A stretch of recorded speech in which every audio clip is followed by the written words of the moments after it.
안녕하십니까. 썰푸는 포비입니다. 오늘은 좀 말을 좀 빨리 할게요. 해야 될 말이 좀 많아서. 첫 번째, 여기저기 댓글 다시는 분들 자기 뇌피셜을 갖다 적지 마세요. 최근에 뭐 몇몇 글을 읽다 보니까는 뭐 자기가 뭐 어디에 있었는데, 그냥 대놓고 얘기할게요. 자기가 파키스탄 대사관에서 근무를 했었는데 거기에서는 명예살인을 뭐 굉장히 대단하게 뭐 아무렇지 않게 생각한다고 얘기를 하시는데 전혀 아닙니다. 파키스탄 정부도 현 정부는 명예살인을 하지 말라고 얘기를 하고 법적으로 그 제재를 합니다. 근데 파키스탄이라는 나라가 워낙 땅덩어리가 크고 특히나 종종 쪽이 워낙 큽니다. 그리고 그들 유목민들이 굉장히 많고요. 떠돌아다니는 인간들도 굉장히 많고 그래서 이 사람들이 사막으로 한번 들어가면은 어쩔 때 못 찾아요. 만나기도 힘들고 그러다 보니까 처벌적인 부분에 있어서 말들이 많고 또 이 중동 쪽에 있는 나라는 그러니까 법을 집행하는 기관이 두 가지라고 보면 돼요.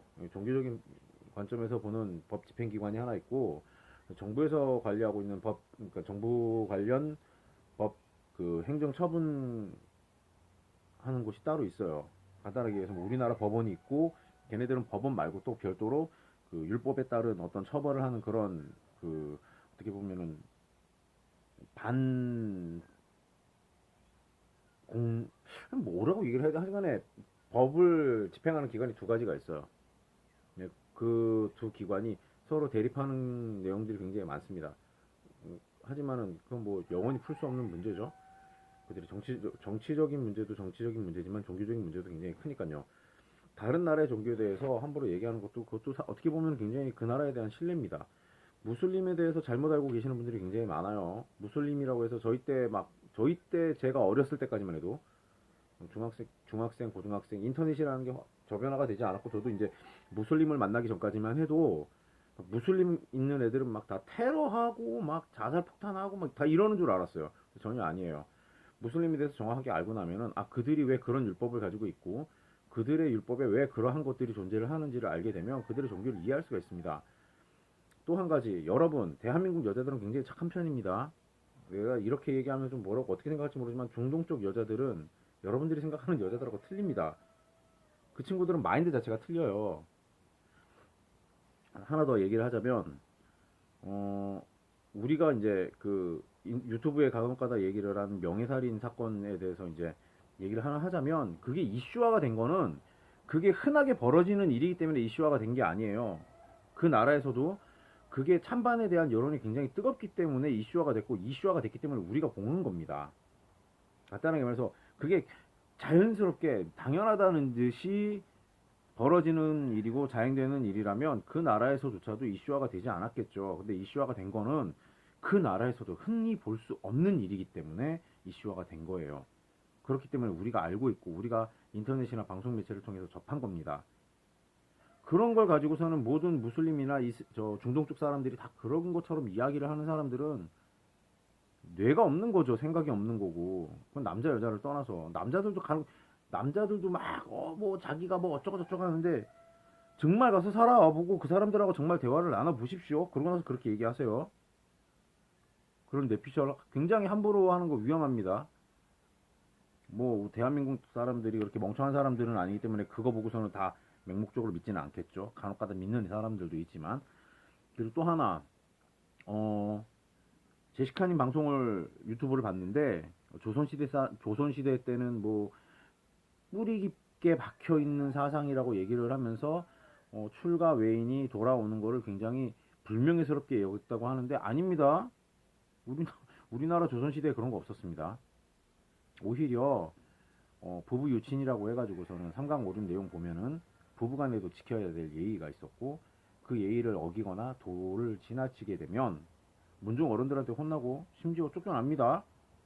그리고 관에 가서 부인이 내 남편이 이러저러 하고 저러저러 해서 나를 폭력을 했고 어쩌고 저쩌고 얘기하면은 관에서 남편 잡아오라 그럽니다. 잡아와서 곤장 때립니다. 조선시대 문헌을 한번 공부를 했던 분들이면 다 아는 내용이에요. 우리나라 조선시대 때 남녀평등 있었습니다. 없었다라고 얘기하지 마세요. 다만 남자와 여자의 역할에 대해서 구분을 지었던 게 있었죠. 그래서 될 수 있으면 남자들은 밖에서 나가서 일을 하는 거를 하고 여자는 집안을 돌보는 일을 했습니다. 이유 있습니다. 농경사회였잖아요. 농경사회인데 여자가 나가서 땡볕에서 논밭에서 일을 하는 게 아니라 남자가 논밭에 나가서 일을 하고 여자는 남편이 논밭에서 일해서 가져온 곡식을 가지고 집안에서 살림살이를 하고 음식을 하고 자식을 키우는 겁니다. 이게 과연 차별인가요? 난 내가 봤을 때 아니에요. 우리나라는 전쟁이 나면은 군역에서 남자만 가지 여자는 군역 안 가잖아요. 조선시대 때도 그랬어요. 근데 옛날 거 보면요.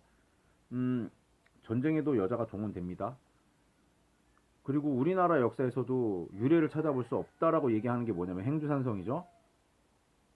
아이, 어른, 남녀, 노소를 구분하지 않고 모두 다 전쟁에 참여했기 때문에 조선시대에 대해서 자꾸 잘못 생각하고 계시는 분들이 계세요. 조선시대 굉장히 어, 개념 있는 시대였어요. 근데 이게 왜 이렇게 지금 이상한 쪽으로 이렇게 왜곡이 됐냐면 일제강점기 때 일본 애들 문화가 그런 게 있어요. 일본 여자는 한번 시집을 가면 출가 외인이라고 정말 돌아오면은 수치스럽게 생각을 했어요. 그 90년대까지만 해도 일본에 그런 영화들이 있어요. 이혼한 여자가 집으로 돌아왔는데 자기 친정 부모들이 자기를 막 뭐라고 하는 거죠. 부끄럽게 생각하고. 그래서 막 나중에 여자 주인공이 막 오열을 합니다. 왜 자기를 부끄럽게 생각하냐고. 이혼한 자신을 왜 부끄럽게 생각하냐고. 내가 잘못해서 이혼한 것도 아닌데 왜 나를 부끄럽게 생각하냐면서 막 오열을 하는 그런 영화들이 일본 90년도 시대의 드라마나 영화에 굉장히 많이 나옵니다. 그래서 지금은 일본은 안 그래요. 지금도 일본 안 그렇지만 아직까지도 일본 사람들은 이혼한 여자를 조금 부끄러워하고 좋지 않게 보는 경향이 있어요. 우리나라는 아니잖아요. 우리나라는 그런 거 없어요. 조선시대 때도 없었고요. 근데 일제감정기에 들어오면서 어떻게 보면 그때 같이 들어왔던 어떤 그런 문화 같아요. 그런 사상 같기도 하고. 그러니까 조선시대에 대해서 오해하지 맙시다. 그리고 다른 나라의 문화에 대해서도 함부로 본인이 직접 경험하지 않았으면 함부로 이야기하지 않았으면 좋겠어요. 그거는 하지 말아야 될 행동이고, 그리고 우리 다들 배웠잖아요. 배운 사람이 할 행동은 아닌 것 같아요. 제 얘기는 여기까지입니다. 감사합니다.